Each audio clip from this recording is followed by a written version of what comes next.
स्वर्ग का अमृत पीने के बाद भी देवताओं के विकार अब तक नहीं मिटे। उनके अंदर वही क्रोध भरा हुआ है, वही लोभ, वही काम वासनाएं, वही जन्म जन्मांतर के विकार आज भी भरे हुए हैं। आज भी राग द्वेष ईर्ष्या देवताओं में भी भरे हुए हैं। ये देवता लोग भी लड़ाई झगड़ा करते रहते हैं। इंद्र के बगल वाला सिंहासन मुझे नहीं मिला, वो अप्सरा मुझे नहीं मिली, वो वस्तु मुझे नहीं मिली।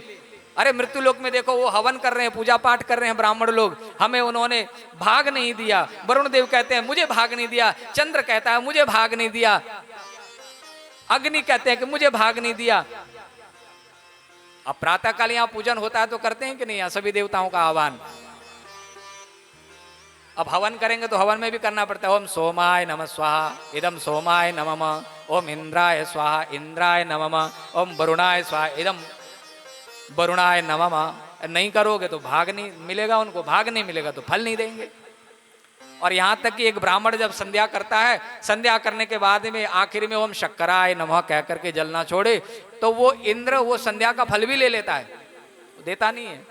बोले भाई संध्या के तेज से कहीं ऐसा ना हो एक दिन ये महात्मा बन जाए और भगवान प्रकट हो जाए। बोले क्या चाहते, वो कह दे कि हमको इंद्र बना दो। तो बड़े आदमी को डर बना रहता है। जिसके पास, जिसके हाथ में सत्ता आ जाती है, पुरुषार्थ, ताकत आ जाती है, पावर आ जाती है, बल आ जाता है, उसके अंदर दुर्गुण भी आ जाते हैं। इंद्र को भगा दिया।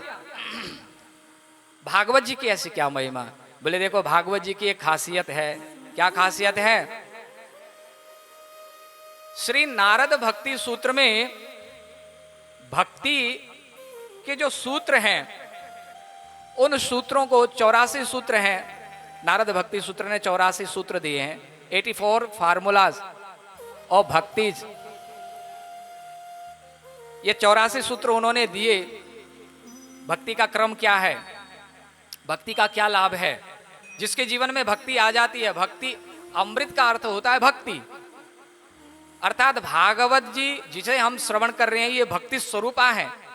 भागवत को पढ़ने के बाद, सुनने के बाद, गाने के बाद में जीवन में भक्ति आनी चाहिए। भक्ति आती है।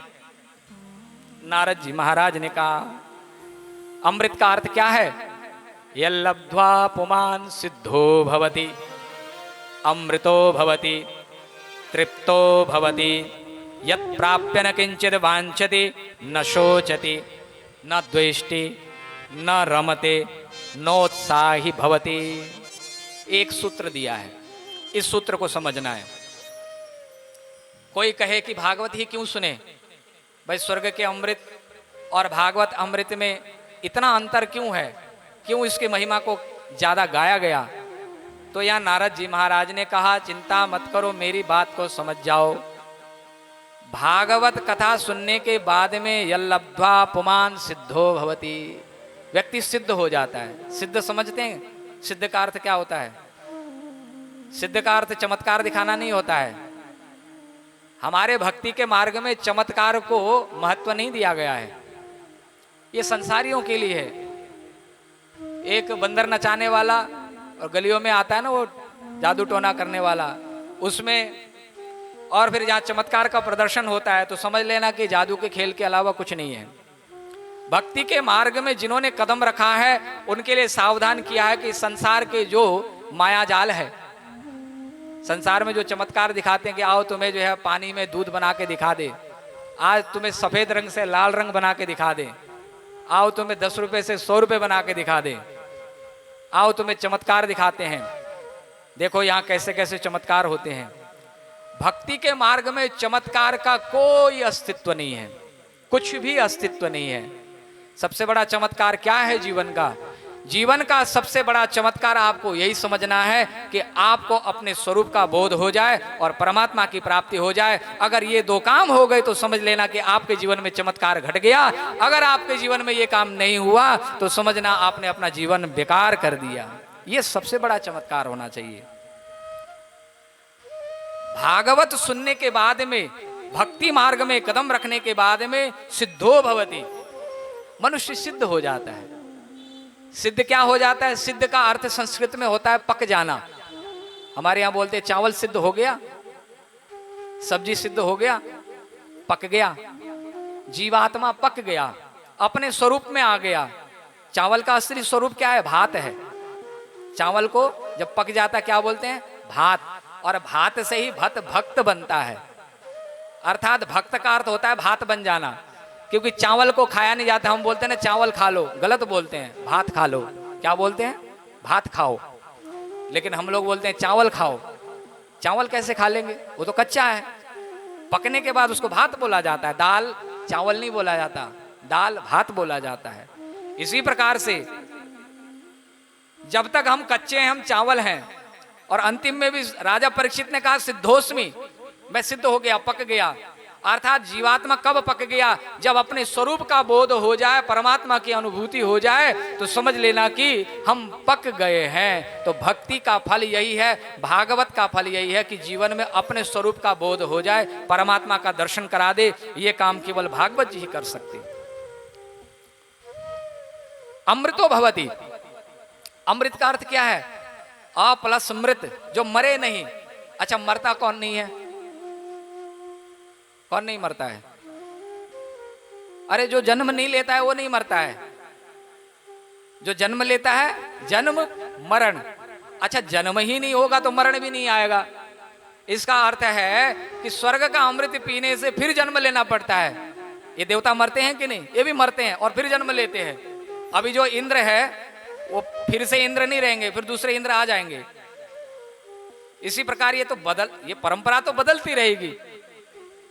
तो अमृतो भवति, भागवत सुनने के बाद जीवन से जन्म मरण का बंधन जो है, यह बंधन सदैव के लिए खत्म हो जाता है। इसलिए भागवत सुनना चाहिए। तृप्तो भवति, तृप्त हो जाता है, परिपूर्ण हो जाता है। अर्थात अब अघा गया, अब कुछ शेष नहीं रह गया। अर्थात भागवत सुनने के बाद में जीवन में संसार का कोई भी पदार्थ उसको आकर्षित नहीं करेगा। यहां तक कि स्वर्ग मोक्ष तक की कामना भी उसके मन में नहीं उपजेगी। ये भागवत का फल है। पकोड़े में नजर गई, मिले नहीं पकोड़े तो क्या हो गया? पकोड़ों में पहले राग हुआ। पहले क्या हुआ? पहले आता है राग, फिर क्या आता है उसके पीछे? द्वेष आता है। न द्वेष्टि, अरे पकोड़े देखेगा ही नहीं तो द्वेष आएगा ही नहीं। पकोड़ों का दर्शन हो गया, पकोड़े मिले नहीं, मिले तो पूरे मिले नहीं। बोले उनको तो 6 पकोड़े दिए, हमें तो 3 ही पकोड़े दिए। इसी बात पर झगड़ा हो जाएगा। द्वेष्टि, जहां राग होगा वहां द्वेष होगा, राग नहीं होगा तो द्वेष नहीं होगा। अर्थात भागवत सुनने के बाद में राग खत्म हो जाता है, जीवन में अनुराग आ जाता है। अर्थात अब वो भगवान के पीछे लग जाता है। और जब अनुराग आ गया तो सारा झंझट ही खत्म हो गया। नोत्साह ही भवति, उसका उत्साह खत्म हो जाता है। अरे भाई, उत्साह ही खत्म हो जाएगा तो जीवन चलेगा कैसे? तो नारद जी ने कहा, सुनो,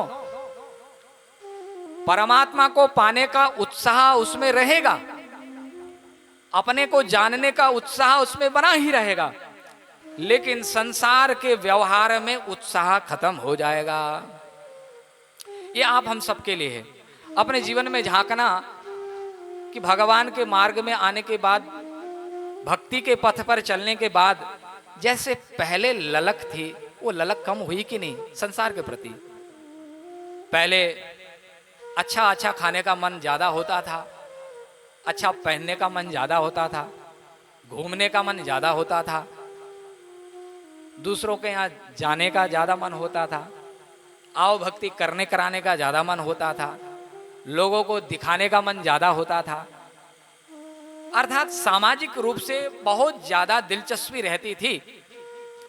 अब भगवान के मार्ग में लगने के बाद में वो दिलचस्पी कम हुई कि नहीं, ये अपने अंदर जरूर झांकना। अगर तो मेरी वो इच्छाएं कम होने लग गई है, अब मन मरने सा लगा है, तो समझ लेना कि अब आप ठीक रास्ते पर हैं। अगर आपका मन मर नहीं रहा है और मन युवान होता जा रहा है, तो समझ लेना कि आप गलत दिशा में जा रहे हो। फिर आपको अपना एक संयम, अनुशासन बनाना पड़ेगा जीवन में, नहीं तो उसका कोई लाभ नहीं होगा। इसीलिए यहाँ भागवत जी की महिमा को गाया गया, स्वर्ग के अमृत को ठुकराया गया। ये महिमा है भागवत जी की। आहा, अभक्तां स्तांश विज्ञाय न ददौ स कथामृतम, श्रीमद् भागवती वार्ता सुराणामपि दुर्लभा। अरे यह देवताओं के लिए भी दुर्लभ है, आप हम सबको मिल रहा है, तो भगवान को धन्यवाद देना, प्रभु आपकी बड़ी कृपा है कि हमें यह सौभाग्य प्राप्त हुआ है।